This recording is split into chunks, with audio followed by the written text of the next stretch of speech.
Dr. Suhani, please present your case. Insight into POHS, a rare entity.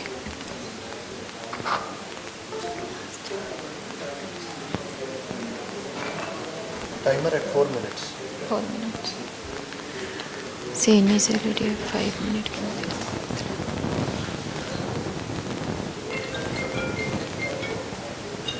Please.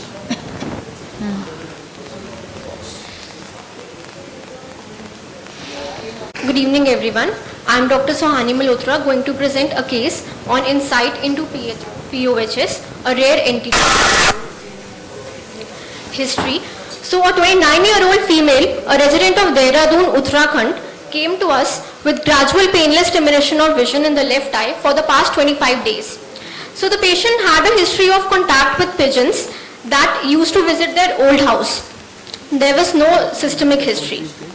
On examination, the BCV of the right eye was 6/36 parts, the left eye was normal, intraocular pressure was normal in both the eyes, and slit lamp examinations showed quiet AC and no vitreous cells. Yes, Smith. So on fundus examination, we saw peripapillary atrophy and some raised round yellowish subretinal lesions which were there at the posterior pole extending to the mid-periphery. This is the close view of the fundus picture.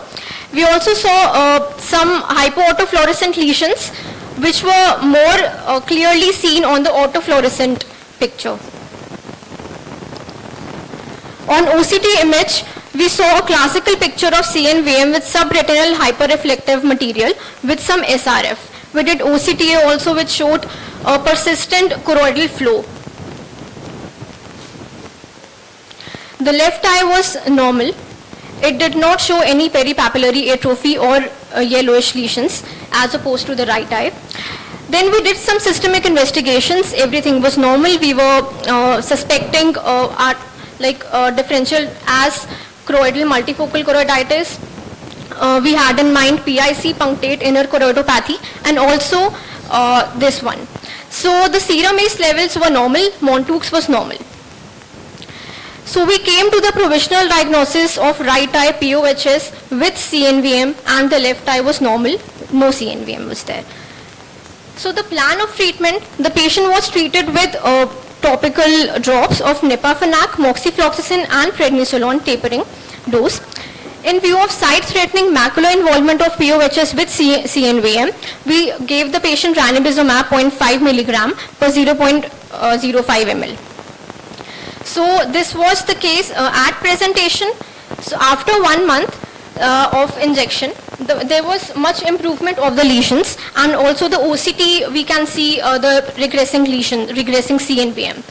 And after 6 months, we followed up with the patient, and it was very much, this side we can see the last, we can see improvement of the lesions. So coming to the discussion part, presumed ocular histoplasmosis syndrome occurs secondary to infection with yeast form of Histoplasma capsulatum. It is a dimorphic fungus in states that contain Ohio and Mississippi histobelt carried on the feathers of chicken, pigeons and blackbirds. Prior to CNVM, it is asymptomatic. It has a triad of chorioretinal scars, PPA and absence of vitritis. So these are some of the articles. So this showed that the diagnosis of POHS is made based upon the identification of classic fundus findings. This showed article that features suggestive of POHS do exist in India. And this is a differentiation between POHS and multifocal choroiditis, which shows that certain features of MFC, such as presence of anterior chamber and vitreous inflammation, are seen in multifocal choroiditis as opposed to POHS. This is an article from AAO which shows that the similar picture that we had and some treatment modalities. Fantastic. I think though it is a fungal etiology, the antifungals are not very commonly used in case of POHS.